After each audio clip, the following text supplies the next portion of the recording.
1 Coríntios, capítulo 13, nós vamos falar sobre o tema o amor de Deus, um dom que poucos possuem e buscam.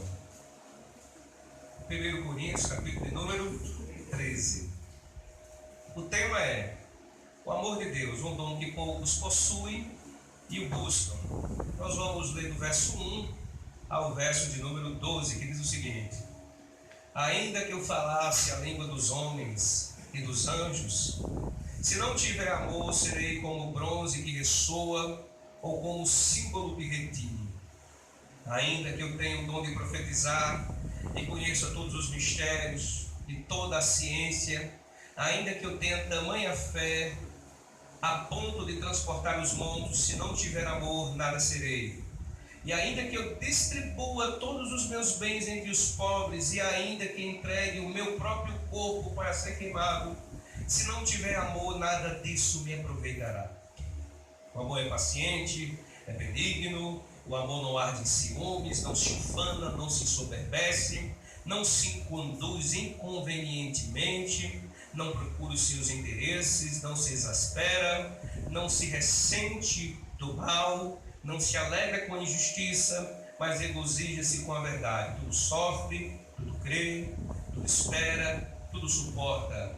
O amor jamais acaba, mas havendo profecias desaparecerão, havendo línguas cessarão, havendo ciência passará, porque em parte conhecemos e em parte profetizamos. Quando, porém, vier o que é perfeito, então o que é em parte será aniquilado. Quando eu era menino, falava como menino, sentia como menino, pensava como menino. Quando cheguei a ser homem, desisti das coisas próprias de menino, porque agora vemos como em espelho, obscuramente, então veremos face a face.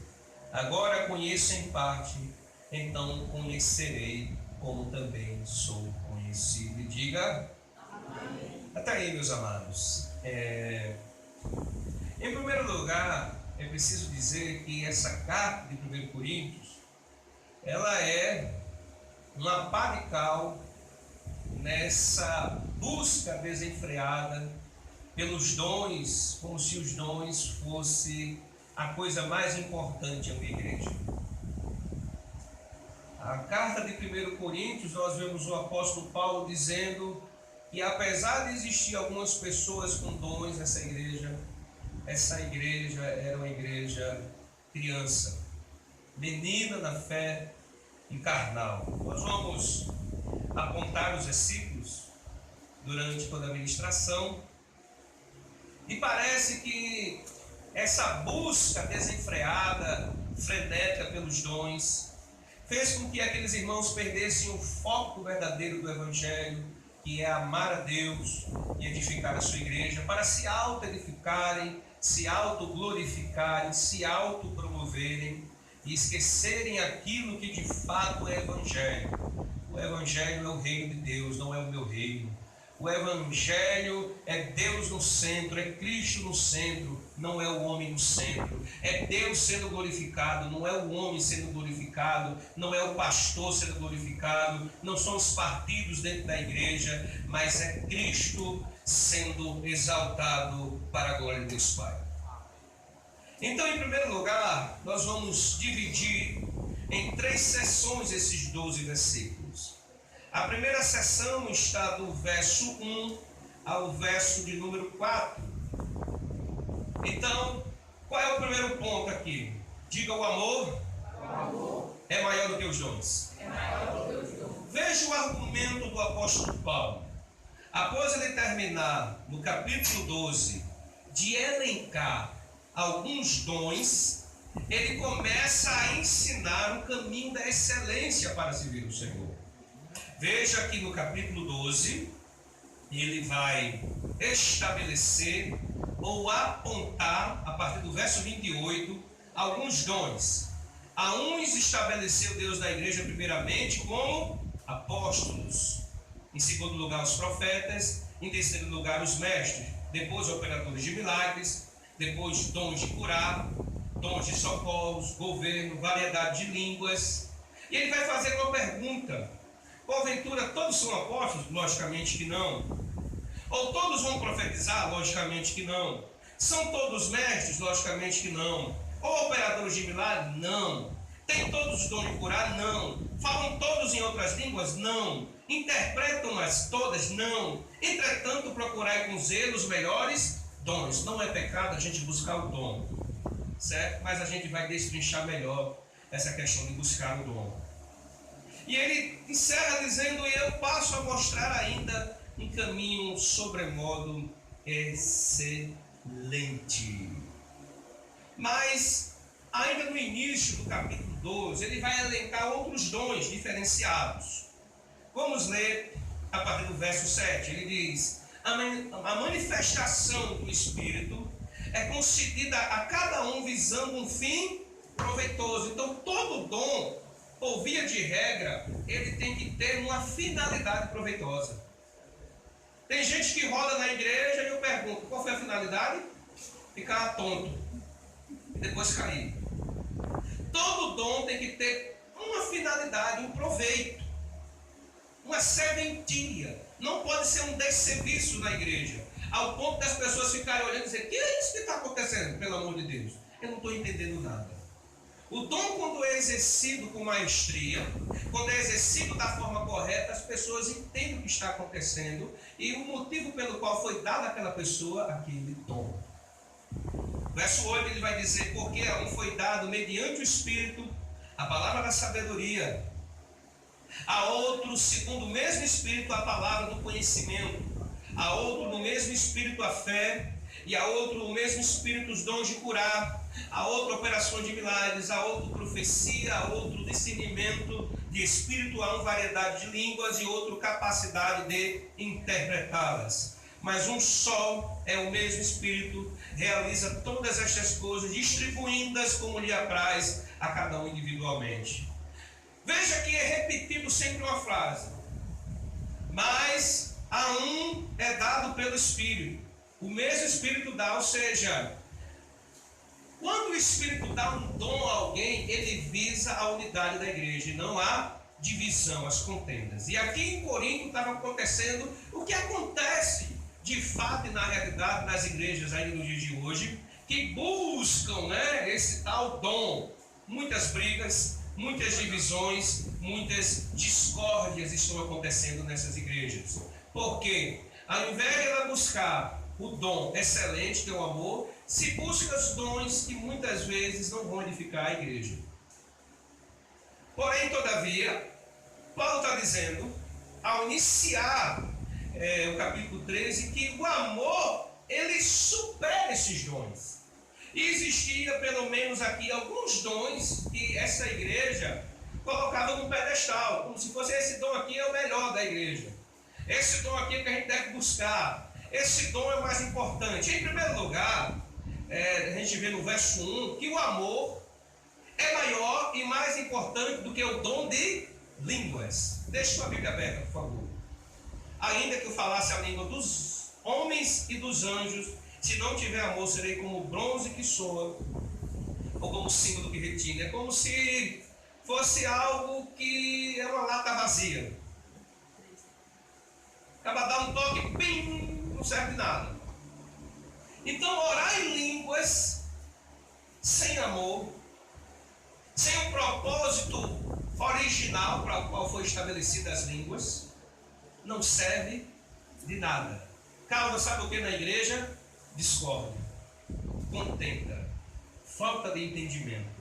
E eu vou precisar que você vá para o capítulo 14, para a gente ler o verso 1 ao verso 5, que diz o seguinte: segui o amor, procurai com zelo os dons espirituais, mas principalmente que profetizeis. Pois quem fala em língua não fala ao homem, senão a Deus, visto que ninguém o entende, e em espírito fala mistérios. Mas o que profetiza fala aos homens, edificando, exortando e consolando.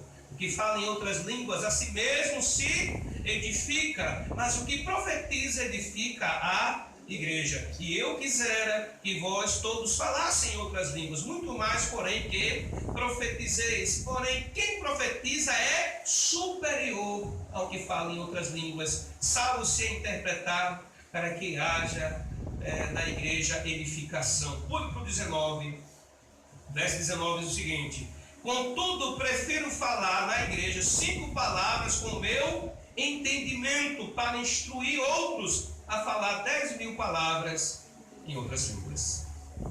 Há uma discussão teológica sobre o falar em línguas. Muitas vezes o falar em línguas aqui é associado a uma língua estranha que ninguém entende, só Deus. Outros associam esse falar em línguas ao que aconteceu no capítulo de número 2, lá em Atos dos Apóstolos. Porque existiam medos, persas, pardos, judeus, e quando eles começaram a orar e a profetizar, cada um entendia aquelas palavras no seu dialeto de origem. Ou seja, o medo estava pregando para o persa e o persa estava entendendo. Ali nós vemos, logicamente, a universalização do Evangelho. Aquilo que aconteceu em Babel, onde as línguas foram repartidas e o povo não se entendia mais, agora lá em Atos é desfeito aquele nó de Babel e o povo começa a entender o Evangelho numa só língua. Eu fico com esse posicionamento. E as línguas estranhas é como nós temos já muitas vezes tido a graça e a misericórdia de ver testemunhos de missionários, por exemplo, que saíram daqui, brasileiros, e chegaram na Índia, e quando foram pregar, começaram a pregar no dialeto indiano. Não sabiam falar o castelhano, e quando foram para o México, chegaram lá e começaram a falar castelhano. Deus deu o dom deles falarem novas línguas. Todavia, porém, se essa segunda ramificação do orar em mistério em línguas é uma língua realmente que não é inteligível, parece que não é disso que o apóstolo Paulo está falando. Porque ele está falando de uma língua que se entende. E que se ela não for entendível, decodificada por nós, deveria haver um intérprete na igreja, para que aquele que fala aquela língua não interpretável, não conhecida, pudesse trazer a interpretação da mesma, para que todos na igreja pudessem entender a mensagem que está sendo trazida. Então, ele não proíbe o orar em línguas, desde que as pessoas que orem em língua orem para si mesmas, se auto-edificando. Porque quem ora em línguas edifica a si mesmo. Ele explica: quem profetiza edifica a igreja. E o dom de profetizar, que é de ensinar, que é de pregar, que é de doutrinar, ele é superior ao dom de línguas. Ele chegando a dizer que preferia falar 5 palavras no dialeto do Coríntio para que eles pudessem entender, do que falar 10.000 palavras em outras línguas não decodificáveis. Mas em segundo lugar, diz aí que o amor é maior do que o dom de profetizar. No verso 2 do capítulo 3, o apóstolo Paulo diz: ainda que eu tenha o dom de profetizar. Querendo ou não, profetizar é uma coisa boa. Profetizar não é simplesmente revelar o passado, o presente e o futuro. Profetizar também é você dizer a palavra, lançar a palavra. Quando você lança a palavra, você está profetizando. Vamos voltar no capítulo 14 e ver o verso de número 6. Olha o que diz o apóstolo Paulo: agora, porém, irmãos, se eu for ter convosco falando em outras línguas, em que vos aproveitarei? Como dizer assim: olha, se eu for aí querendo ser espiritual, querendo mostrar que eu tenho dom de línguas, eu vou começar a orar em línguas, a falar em línguas, e vocês não vão aproveitar nada de mim.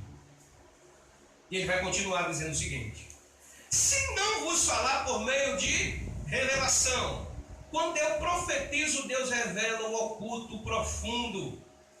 Eu comecei a pregar aqui, Deus já começou a falar com muitas pessoas. Está revelando o que está no seu coração. Está fazendo uma separação entre aquilo que agrada a Deus e aquilo que desagrada a Deus. Então, em primeiro lugar, a profecia revela o que está no nosso coração. Depois ele diz ciência, ou seja, a profecia ela exige conhecimento das Escrituras, conhecimento da palavra de Deus. Ninguém pode profetizar fora das Escrituras, profetizar algo que não está nas Escrituras. Toda profecia ela deve ser alicerçada, balizada pelas Escrituras Sagradas. Depois ele diz que a profecia ela é uma doutrina, ou seja, ela é um ensino. Quando eu ensino, eu estou profetizando. E ele continua dizendo que se não fosse assim, eu seria um instrumento inanimado. Por exemplo, eu acabei de tocar violão aqui. O violão toca sozinho? Para eu tocar violão, o que é que tem que acontecer? Tem que aprender as notas, tem que aprender os ritmos, tem que aprender a letra da música, a harmonia da música, para que quando eu toco, vocês não façam assim, ó. Pelo amor de Deus, pastor não toca nada, não canta nada. Sai daí, pastor, bota uma pessoa que saiba cantar e tocar. A mesma coisa é a profecia. Você sabe quando alguém é um verdadeiro profeta, porque ele prega com autoridade. Quando Jesus pregava, a multidão ficava muitas vezes admirada e dizia: veja como ele prega com autoridade. Ou seja, ele sabe o que está falando. Ele estudou antes de pregar isso, ele se preparou. Ele é chamado para isso. Realmente ele tem o dom de profetizar. Mas em terceiro lugar, o outro dom que os coríntios valorizavam muito era o dom do conhecimento. Ainda que eu tenha o dom de profetizar e conheça todos os mistérios, ou seja, parece que Corinto, como era uma cidade portuária, centro comercial, existiam ali muitos filósofos, muitos homens metidos a sabichões, a sábios. Inclusive o apóstolo Paulo vai dedicar o capítulo 2 inteiramente só para falar entre a sabedoria que vem de Deus e a sabedoria humana. Ele vai dizer que ele não era alguém que tinha uma boa lábia, alguém que tinha uma boa persuasão para convencer as pessoas, mas quando ele estava pregando, aquilo que era propalado pela boca dele era o poder de Deus, que salva o grego, que salva o gentil, que salva o corinto, que salva o consciência, que salva o paraibano, que salva o brasileiro, que salva o japonês, porque o evangelho é o poder de Deus para a salvação, tanto do grego como do gentil. É o poder de Deus quando nós falamos a palavra com autoridade, com conhecimento. O Espírito Santo de Deus se encarrega de revelar ao povo a vontade de Deus. E essas pessoas se ensoberbeciam porque conheciam algo. Então eu quero ir lá para o capítulo 2 para mostrar para vocês o que estava acontecendo aqui na igreja de Corinto com relação à sabedoria humana. A partir do verso 4 do capítulo 12, ele vai dizer: a minha palavra e a minha pregação não consistiram em linguagem persuasiva de sabedoria, mas em demonstração do Espírito de poder, para que a vossa fé não se apoiasse em sabedoria humana, e sim no poder de Deus.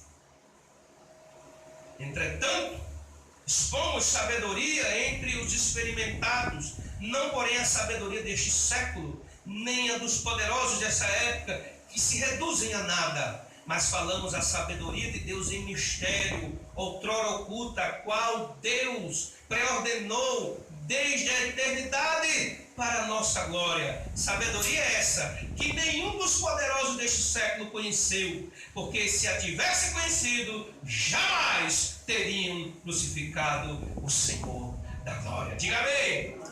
As pessoas se acham sábias em seus próprios intelectos, mas elas fazem coisas terríveis contra elas mesmas, contra a família, contra a natureza, contra o mar, contra o ar. Será que quando o homem inventou o carro, os veículos, os automóveis, ele sabia que ia poluir tanto o ar? E você sabe que a sabedoria humana, essa que Tiago chega a dizer que ela é diabólica, porque ela se autopromove, ela quer o bem dela apenas e não dos outros. Hoje nós temos vários tipos de combustíveis que não agridem a natureza, mas por uma sabedoria humana, eles continuam usando os combustíveis fósseis. Onde a sabedoria humana? As pessoas tinham acabado o casamento. Eu sou tão sábio que eu vou trair minha mulher, ela nem vai ficar sabendo. Eu sou tão sabido que eu vou tirar um dinheiro aqui do caixa e meu patrão não vai ficar sabendo. Essa sabedoria, a Bíblia diz que ela é perversa, ela é demoníaca, mas a sabedoria de Deus, Paulo vai chegar a dizer que ela é mais sábia do que a sabedoria dos homens. Esse é o argumento, e esses irmãos estavam buscando conhecimento do mundo, conhecimento da ciência, das coisas que não eram de Deus, estavam se orgulhando. E Paulo está dizendo, meus irmãos, vocês estão no caminho errado, procurem ser sábios aos olhos de Deus.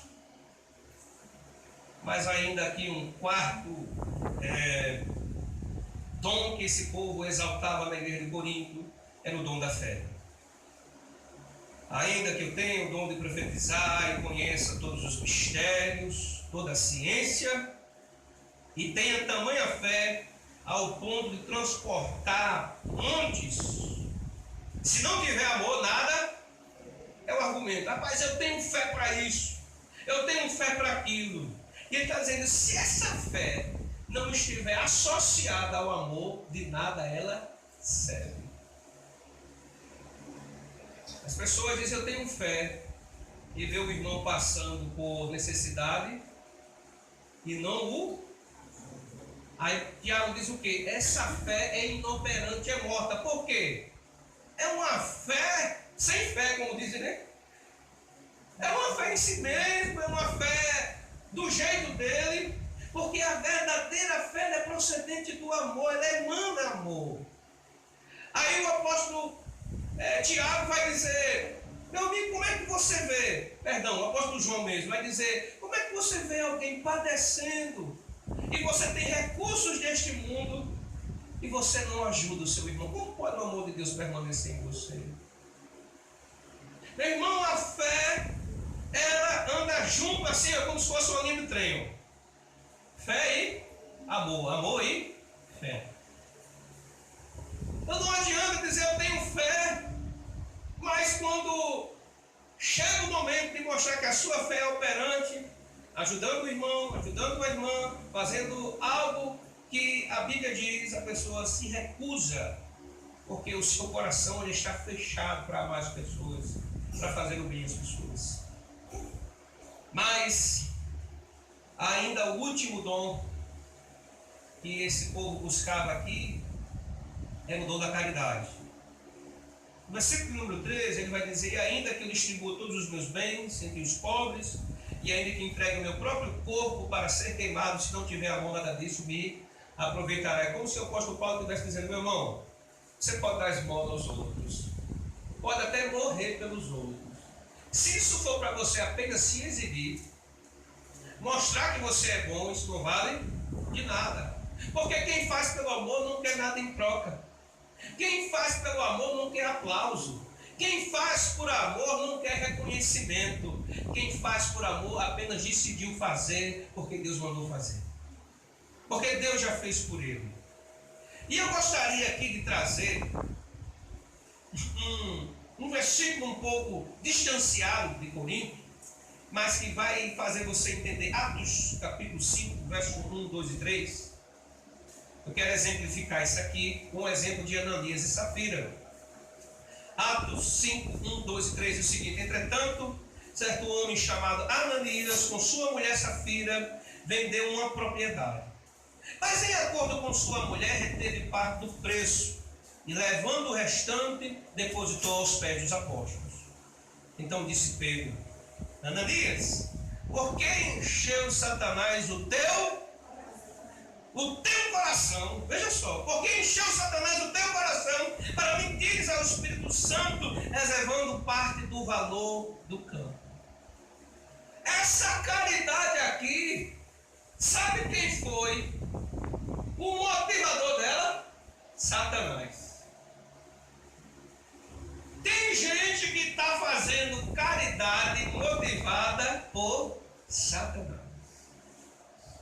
Ananias e Safira viram o povo fazendo ofertas generosas para suprir a necessidade dos irmãos que estavam se convertendo e eram pobres. E eles resolveram, que casal brilhante. Ananias chega em casa e diga: Ananias, Safira, vem cá, Safira. Meu amor, vamos combinar um negócio aqui. A gente não se ama? Se ama. A gente não está junto? Estamos juntos. A gente não é cúmplice um do outro, até para pecar a gente é. Bora pecar junto? Satanás já encheu meu coração da gente mentir para os apóstolos. Para a gente ganhar um dinheiro e dar outro para eles. A gente chega lá mentindo junto. Eu vou dizer, por exemplo, que vendi aquele terreno por 500 mil. Mas tu sabes que eu vendi por 1 milhão. Então eu vou lá entregar nos pés de Pedro. Pedro, está aqui, é o dinheiro para você administrar aí na casa do Senhor. E quando tu for lá depois, tu diz a mesma história. Tá certo? Tá certo. Tem casal que é assim, né? Até no pecado é cúmplice. Não seja cúmplice do pecado da sua esposa. Não seja cúmplice do pecado do seu esposo, da sua filha, do seu filho. Isso não é amar a Deus. Isso é amar mais a eles do que a Deus. E é isso que o apóstolo Paulo está argumentando. Se você vender todos os seus bens aí, queimar o seu corpo, sendo cúmplice no pecado, isso não vai valer de nada. Aí o que é que acontece? Pedro diz: rapaz, por que tu mentiste ao Espírito Santo? O dinheiro era teu. Se tu nem quisesse dar o dinheiro, era direito seu. Sabe qual era o único direito que você não tinha? De deixar Satanás encher o seu coração de avareza, de mentira, de querer se envaidecer para dizer: eu também dei, eu também fiz. Por causa disso, tu vai morrer agora. Puf, acaba que é o mundo. E depois a mulher chega e acontece a mesma coisa. Então, meu irmão, se você tiver que fazer algo para Deus, não faça por amor. Não faça para ser visto. Não faça para ser cúmplice do pecado de outrem. Irmãos, os dons da igreja devem edificar e ensinar a igreja a amar a Deus, amar os irmãos e não assim envaidecer. Eu queria citar aqui 1 Coríntios 14, 26. Olha o que diz 1 Coríntios 14, 26. Você vai entender. Ou pelo menos eu quero acreditar que você vai entender. 14, 26. Que fazer, pois, irmãos, quando vos reunis? Um tem salmo, outro doutrina, outro traz revelação, aquele língua e ainda outro interpretação. Seja tudo feito para edificação. Todo dom que Deus me dá ou te dá deve ser usado para edificação da igreja. Porém, muitos estão usando para a sua auto-edificação, para a sua autopromoção. O meu dom é aquela história, eu cantei aqui, né, um louvor, toquei o violão, cantei. É para você olhar e dizer assim: meu Deus, como aquele hino me leva a amar mais a Deus. Rapaz, o pastor pregou e eu entendi através daquela pregação o quanto eu devo amar a Deus, o quanto eu devo amar os meus irmãos. Nenhuma pregação, nenhum profeta, nenhum dom, seja natural, musical, de profetizar, é para envaidecer a pessoa. Mas olha, irmão, está vendo? Esse dom foi Deus que me deu para edificar a sua vida, para edificar a igreja. Então ame a Deus, glorifique a Deus. Mas hoje as pessoas querem que agora sejam para elas. Olha aqui, irmão, como Deus me usa. Olha aqui como Deus faz através de mim. E essa igreja era assim, problemática a esse ponto de querer usar dons e talentos para se autopromover. Mas quem faz por amor a Deus, quer que você ame a Deus, quer que você ame os irmãos. Os dons são para a unidade. Capítulo 12, verso 4 a 6 diz o seguinte. Deixa a Bíblia aberta. Capítulo 12, verso 4 diz o seguinte: ora, os dons são diversos, mas o Espírito é o mesmo. Verso de número 5. E também a diversidade nos serviços, mas o Senhor é o mesmo. Verso 6. E há diversidade nas realizações, mas o Deus é quem opera tudo em... Então, meu irmão, Deus está visando a unidade da igreja. Eu vou provar isso no verso 25. 25 e 27. Olha o verso 25, o que é que ele diz? Para que não haja divisão no corpo, pelo contrário, coopere os membros com igual cuidado em favor uns dos outros. Ele deu a analogia do corpo humano. Olha, o meu dedo midinho tem uma finalidade, olha. A seguinte, começa a coçar aí sua orelha aí com o dedão, para ver se está certo. É? Tira a catota aí do nariz com o dedão. Todo mundo tira a catota. É antiético tirar em público, né? A gente de vez em quando a gente se pega, né? Tirando, porque está incomodando. Então, cada um desses membrinhos aqui tem uma finalidade. Para que um olhe para o outro e diga: ei, eu preciso de ti. Tu me completa. Sem ti eu estou incompleto. Então era para cada um da gente se olhar aqui: rapaz, tu fica na recepção, tu toca violão, tu toca teclado, tu toca bateria, tu toca guitarra, tu toca contrabaixo. Se tiver dois baixistas, um toca uma semana, o outro toca no outro, tu prega, tu recepciona, tu dirige culto, e a igreja está sendo o quê? Edificada, porque todos os membros do corpo estão agindo de forma correta para a edificação do corpo de Cristo. Mas o problema é que o que estava acontecendo em Corinto: ei, eu sou melhor do que tu porque eu profetizo. Aí eu disse: não, eu sou melhor porque eu oro mais em língua. Não, eu sou melhor porque eu sou profeta. Não, eu sou melhor porque eu tenho conhecimento. Não, eu sou melhor porque eu tenho fé. Quando eu oro eu curo. Quando eu oro as coisas acontecem. E o apóstolo Paulo está dizendo: vocês estão todos errados. Olha o que diz o verso 27. Ora, sois o corpo de Cristo, individualmente membros deste corpo. Você sozinho, você não é igreja. Você é um membro. Quando você se une a seus irmãos, você é igreja. E esse é o problema. Eu não sou igreja só. Tem gente que diz: pastor, eu não preciso ir lá na igreja não. Eu cultuo em casa. Aí eu vi um tempo desse no Instagram, botaram lá, né? Satanás e 5 demônios já fizeram uma curtida aí.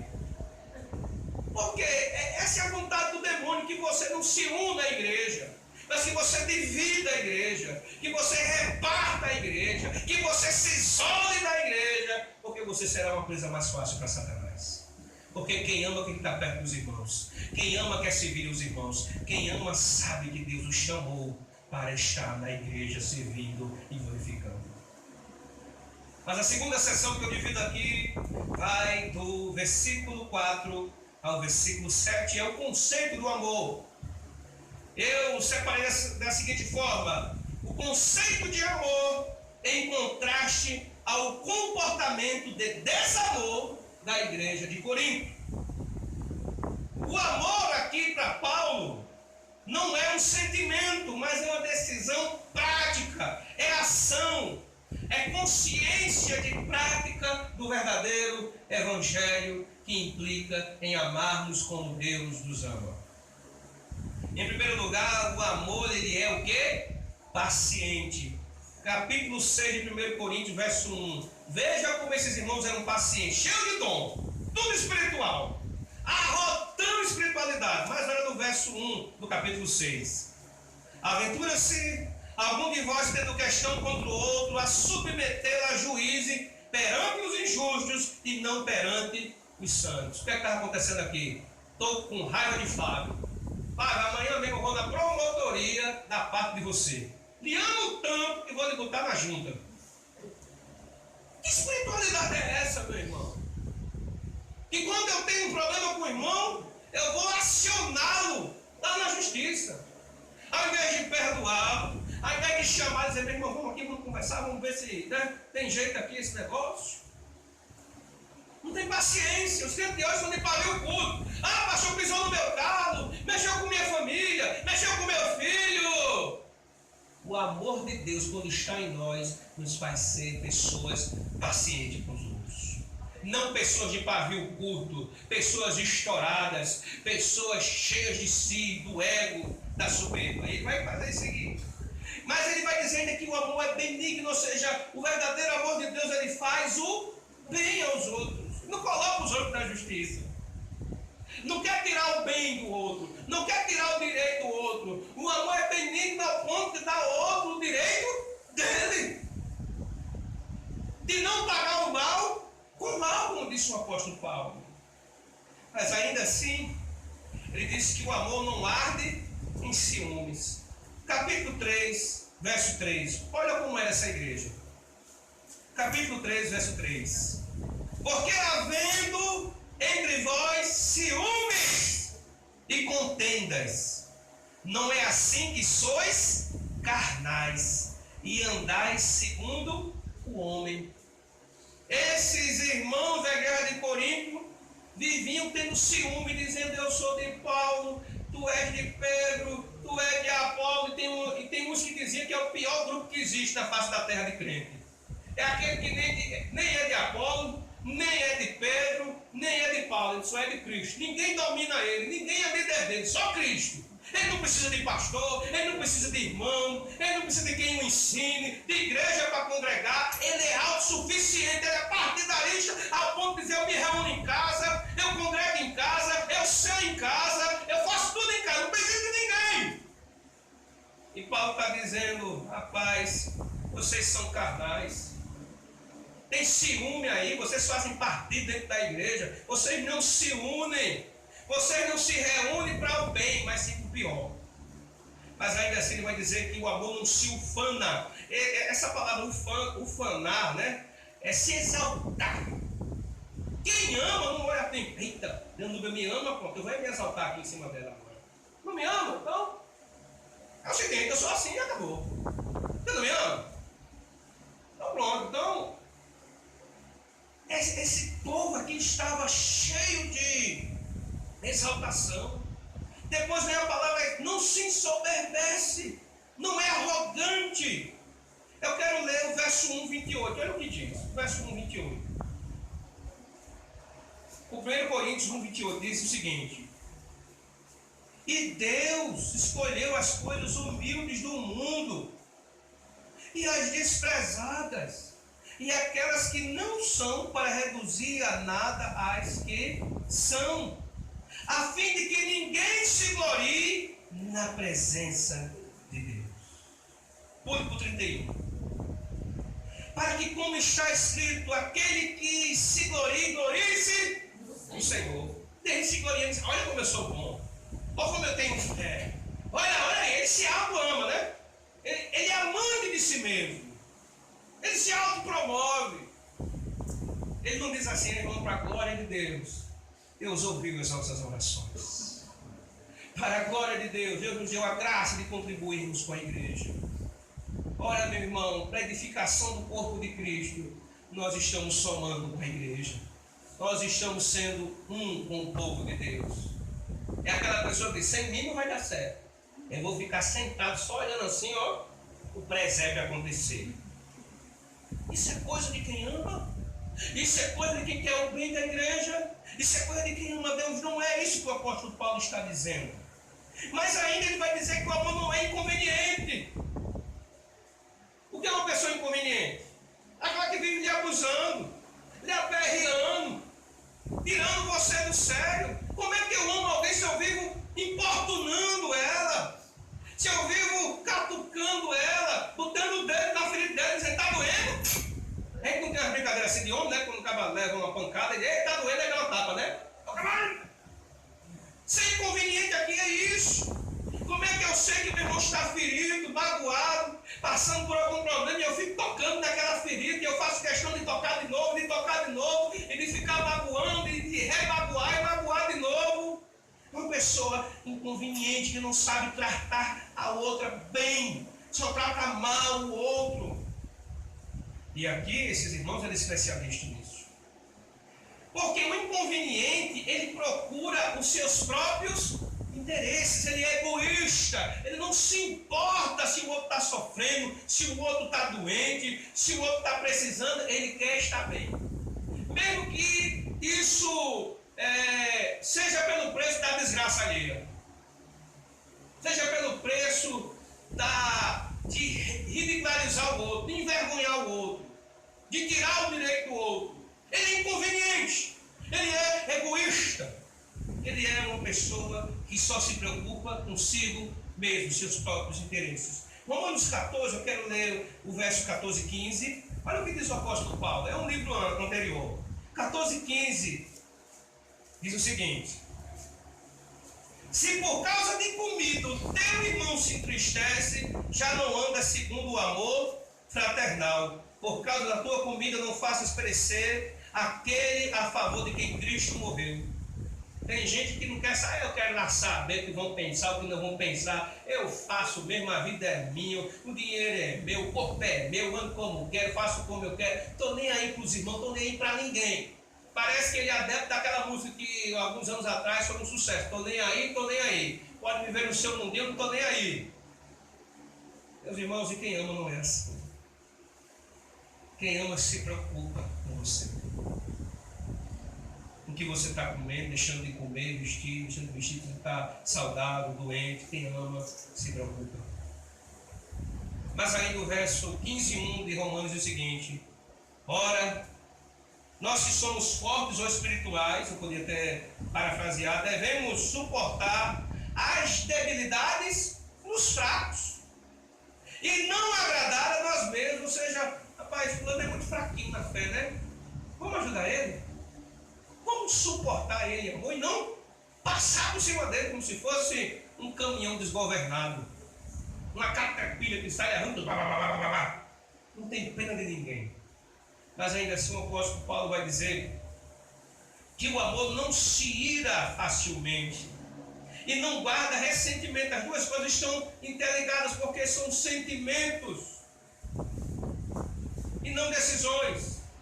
Muitas vezes eu estou irado aqui com fulano, estou com raiva de fulano, e toda vez que eu penso nele eu fico com mais raiva. Quem ama, perdoa. Quem ama não vive pensando novamente no que o outro fez contra ele. Não fica jogando na cara. Você lembra daquele dia que você fez isso comigo? Lá em 1930, quando a gente estava na casa de vovó, você não comprou um açaí para mim, neném. Você lembra lá no ano de 1980, quando a menina nasceu, você não comprou a chupetinha dela rosa? Tem gente que é assim. Ele vive, sabe, guardando ressentimento, guardando mágoa. E alguém já disse que aquele que guarda mágoa e ressentimento é porque ele é orgulhoso demais para perdoar. Ele se sente importante demais ao ponto de dizer: eu não esqueço isso, fulano tem que se retratar, fulano tem que pedir perdão, fulano tem que mudar, fulano tem que ser assim, não é? Ele é muito inflado ao ponto de dizer: aconteceu isso, vamos perdoar e vamos seguir a vida em nome de Jesus, em nome do amor. Mas ainda assim o apóstolo Paulo diz que quem ama não se alegra com a injustiça. Essa palavra aqui pode ser facilmente trocada por erro. Ou seja, quem ama não se alegra quando o outro erra, mas quando o outro acerta. O que ele está querendo dizer aqui? Olha, quando eu amo alguém, eu não me alegro com a injustiça, quando ela comete a injustiça. Eu me alegro quando ela comete a justiça. Vamos dar aqui um exemplo prático da igreja de Corinto, capítulo 5, verso 1 e 2. Veja o que estava acontecendo aqui. Essa igreja é problemática como qualquer uma outra. Geralmente, capítulo 5, verso 1, geralmente se ouve que há entre vós imoralidade, e imoralidade tal, como nem mesmo entre os gentios, isto é, haver quem se atreva a possuir a mulher do seu próprio pai. E contudo andais vós o quê? Ensoberbecidos, e não chegastes a lamentar, para que foste tirado do vosso meio quem tamanho traje praticou. Se esse povo amasse a Deus, eles iam permitir que essa pessoa permanecesse na igreja cometendo tamanho pecado, sem discipliná-lo, sem chamá-lo a Deus. Isso é amor a Deus, irmão. Isso é um amor carnal. Isso é um amor doentio, que permite que as pessoas vivam confortavelmente no pecado. Quando eu amo a minha esposa, se ela cometer um erro, por amor ela vai dizer: minha filha, você errou. Eu lhe amo, eu sou seu esposo, mas você errou. Você tem que fazer diferente e chamá-la a atenção. Mas também quando ela cometer a coisa certa, tem que chamá-la: agora você fez a coisa certa, parabéns. Que Deus te abençoe. Quando seu filho cometer um erro, meu filho, eu não estou alegre com isso. Eu estou irado com isso. Mas eu quero que você faça a coisa certa. E quando você fizer a coisa certa, eu vou me alegrar, porque eu lhe amo. Mas ainda assim, comece os estudos da vida aqui do amor. Em primeiro lugar, o amor tudo sofre. Ou seja, sofrer aqui é como se alguém fizesse um mal a mim e eu estivesse sofrendo por aquele mal. Mas eu não vou pagar o mal, eu vou sofrer. Eu vou levar o prejuízo para que eu não faça aquela pessoa cair, desmaiar na fé, esmorecer na fé e a igreja padecer. Hoje os maiores escândalos da igreja estão aí. Pastor, fizeram mal a mim, eu vou fazer o mal também. Eu vou jogar lá na internet, eu vou botar lá no Instagram, no Facebook, que fizeram. Então, hoje os escândalos estão vindo assim, porque as pessoas que se dizem de Deus não amam a igreja ao ponto de ficar com prejuízo. Veja o capítulo de número 6, eu quero ler o verso 7 e 8. Olha o que diz o apóstolo Paulo. Capítulo 6, verso 7 e 8. Quero que todos os homens... Estou lendo errado. É o 6, 7 e 8.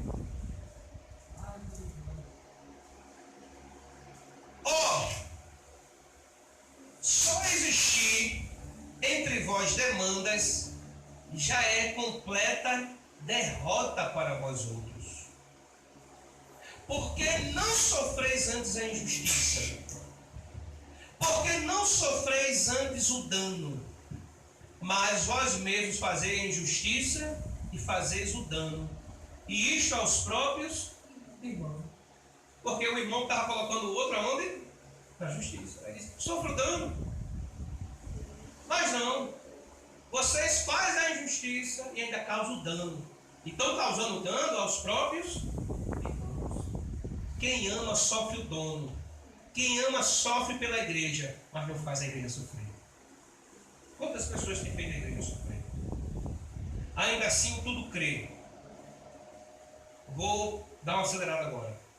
No capítulo 9, a gente vê aqui a descrença em detrimento da crença. Eu vou ler o que eles disseram de Paulo, capítulo 9.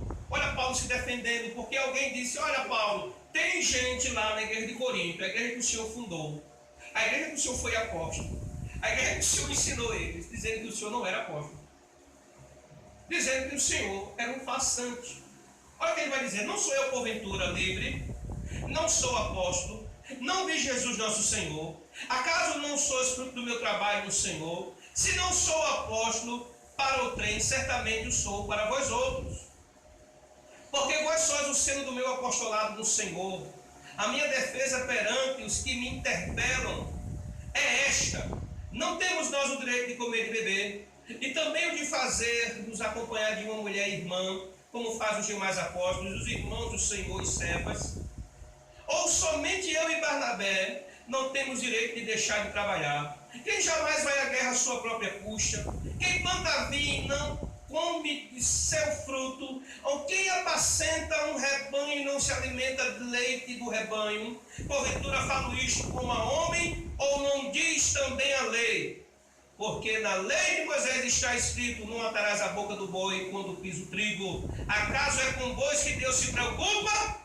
Ou é seguramente por nós que ele diz? Certo que é por nós que está escrito, pois o que lavra, cumpre fazê-lo com esperança, o que pisa o trigo, faça na esperança de receber a parte que lhe é devida.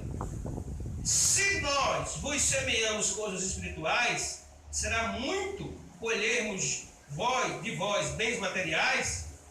Se outros participam desse direito sobre vós, não temos nós em maior medida? Entretanto, não usamos esse direito, antes suportamos tudo para não criarmos qualquer obstáculo ao Evangelho de Cristo. Não sabeis vós os que prestam serviços sagrados do próprio templo se alimentam? E quem serve ao altar do altar tira o seu sustento? Assim ordenou também o Senhor os que pregam o Evangelho, que vivam do Evangelho. Eu, porém, não me tenho servido de nenhuma destas coisas, e não escrevo isto para que assim se faça comigo. Porque melhor me for a morrer antes de que alguém me anule esta glória. O que é que os crentes fizeram com Paulo? Disseram que ele era um farsante, a gente não vai contribuir com o seu ministério, a gente não vai dignificar o Senhor, não vai dar o seu trabalho. Paulo disse, isso é uma atitude de amor para comigo. Essa igreja é tão espiritual, essa igreja é tão amorosa, que ela decidiu não ajudar. Que ela decidiu descrer em mim.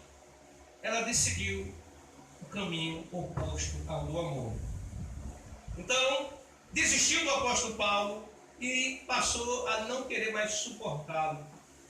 E ele estava fazendo o contraste. O amor tem a esperança, não desiste do outro. E com o amor tudo suporta. E suporta até a fraqueza dos outros.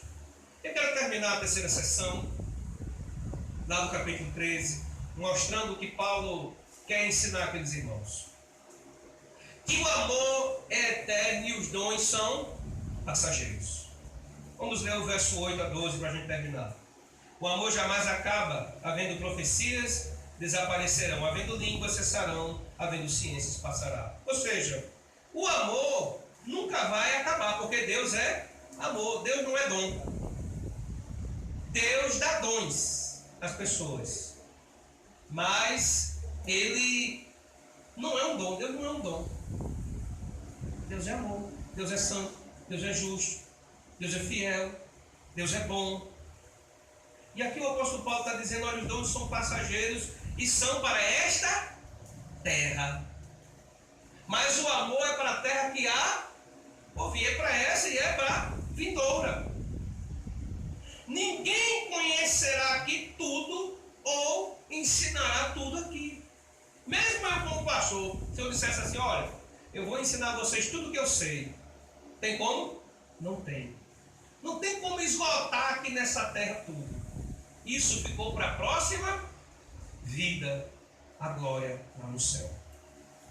Então, o apóstolo Paulo vai encerrar dizendo o seguinte: quando Jesus voltar, ou seja, quando vier o que é perfeito, a igreja militante, que somos nós, será a igreja triunfante. A carne será glorificada. Aí sim, nós que conhecemos em parte, que profetizamos em parte, vamos conhecer aquilo que é perfeito. Quando é que você vai ser perfeito e vai conhecer o que é perfeito? Quando você estiver com o corpo glorificado. Quando Jesus voltar a essa terra. E depois o apóstolo Paulo vai colocar o argumento, vai dizer, olha, meninos brigam e discutem por coisas inúteis, fúteis, que não são importantes. Por que você vê as pessoas brigando na igreja? Porque elas estão amando? Porque elas não estão sendo egoístas? Porque elas estão suportando o próximo? Porque elas estão sendo benignas? Você já viu uma briga de um casamento dizendo assim, meu irmão, estou tão irado com você, porque você só faz o que é bom para a gente? Por que as brigas acontecem dentro do casamento? Porque um só busca o seu próprio interesse, o seu próprio bel prazer. E é assim na igreja também, porque existem as contendas dentro da igreja. Porque o meu dom é melhor. Porque eu tenho que ter mais oportunidade. Porque eu tenho que prevalecer. Porque é o meu desejo. É a minha opinião. É o que eu gosto. E o apóstolo Paulo diz que isso é coisa de menino. Quando você pega um menino, tome menino, isso aqui é para você. Aí o menino pega essa capa, aí daqui a pouco ele joga no chão. Aí o outro menino que nunca teve uma capa de celular na vida, vai pegar aquela capinha e vai fazer assim, ó. Aí quando o outro vê que aquele pegou aquela capinha, o que ele vai fazer? É meu, me dá, é meu. E vai começar, e vai morder o outro, e vai dar tapa no outro, e vai beliscar o outro. É assim na igreja. Meu irmão, estou te dando a oportunidade de você ter o dom de pregar. Aí a pessoa diz, pastor, estou sem poder pregar esse dia, tá bom. Vamos levantar outro pregador. Quando ele vê o pregador, o pastor não dá oportunidade, me excluiu da igreja, não me ama mais. Mas, meu irmão, a gente te deu um bem para você usar, um amor para o bem, você não usou bem. E quando o outro vem e começa a usar, você tem ciúme, você briga, causa contenda, divisão na igreja. Isso é coisa de menino. Se fosse um crente maduro, ele ia dizer o quê? Que coisa boa, eu não posso, Deus levantou outro, glória a Jesus. Eu vou orar para Deus levantar mais, eu vou orar para Deus acrescentar, mas que coisa boa. Então os coríntios eram meninos da fé. No capítulo 3, verso 1 e 2, olha o que o apóstolo Paulo vai falar desses coríntios que se achavam espirituais, que se achavam acima de tudo e todos. Eu, porém, irmãos, não vos pude falar como a espirituais, e sim como a carnais, como a crianças em Cristo. Leite vos dei a beber, não vos dei alimento sólido, porque ainda não podeis suportá-lo, nem ainda agora podeis, porque ainda sois carnais. Adultos exigem de buscar as coisas de crianças. Dons é para crianças, o apóstolo Paulo está dizendo. Você vive buscando dom, disso que isso vai aparecer, isso é coisa de criança. Você quer ser maduro? Busque amar a igreja, busque amar o Senhor, busque amar as pessoas que estão ao seu redor, e você vai se tornar um maduro espiritualmente. Hoje nós não temos uma clara e nítida visão de Deus, da igreja, dos outros, devido à nossa alimentação. Por isso ele vai usar a analogia do espelho de sua época. Na época de Paulo, o espelho não era como os espelhos dos nossos dias, que é de vidro. Naquele tempo o espelho era um bronze polido, e quando a pessoa ia se olhar, ele via tudo embaçado. Ele disse: eu não tenho como saber tudo, eu não tenho como ver tudo, eu nem me enxergo bem. Isso é coisa de criança, querer ser perfeito, querer exigir a perfeição dos outros. Meu irmão, seu irmão só vai ser perfeito na glória. Seu pastor, seu filho, as pessoas só serão perfeitos na glória. Você só será perfeito na glória. Isso é coisa de menino. Ficar brigando por quem errou, por quem deixou de errar, por quem é isso, quem não é aquilo. Paulo está dizendo: meu irmão, um dia nós o veremos como ele é. Eu vou ser conhecido como ele me conhece, mas isso é para o próximo mundo. Nesse mundo que vai fazer você suportar o seu irmão, que vai fazer você suportar o seu casamento, seus filhos, seu pastor, sua igreja, é o amor que você tem por eles. É você decidir amá-los. E eu vou encerrar dizendo o seguinte: que os dons espirituais e naturais são dados por Deus aos seus filhos, visando a edificação e unidade de sua igreja. Porém, quando os mesmos são mal utilizados, visando vanglória e autopromoção por falta de amor a Deus, e excesso a si mesmo, e vaidade, promove contendas, divisões e brigas na igreja. E Coríntio é o exemplo. A segunda aplicação é: ainda que seja correto buscar, porque o apóstolo Paulo diz: busque os melhores dons. Busque o dom de profetizar, porque ele é superior de orar em línguas. Devemos também buscar o dom excelente, que é buscar profetizar em amor, que é buscar exortar em amor, que é buscar falar com as pessoas em amor, cantar em amor, tocar em amor. Quando você faz por amor, você está correto. O grande problema é que o povo só quer hoje o dom, o talento de tocar, a arte, mas não quer o amor. Não tem zelo por aquilo. Não faz como quem está amando a Deus. Para Deus e para a glória de Deus. Capítulo 10, verso 35, o apóstolo Paulo diz: quer comais, quer bebais, quer fazais, qualquer coisa, fazem tudo para a glória de Deus. E quem faz por amor a Deus não divide igreja, não cria contenda, não faz partido. E eu encerro dizendo o seguinte: quando buscamos mais as coisas passageiras do que as coisas eternas, nos comportamos como os meninos espirituais, que se apegam a coisas fúteis, não importantes. Mas quando nos apegamos às coisas eternas, demonstramos maturidade espiritual ao ter Cristo como o nosso alvo. E passamos a fazer as coisas, não porque somos amantes de si mesmos, mas porque amamos a Deus e a sua igreja. Que você possa fazer uma revisão no seu coração e na sua consciência, se você tem amado a Deus acima de tudo e de todos, em nome de Jesus. Curva sua cabeça e vamos orar. Deus, eu quero pedir ao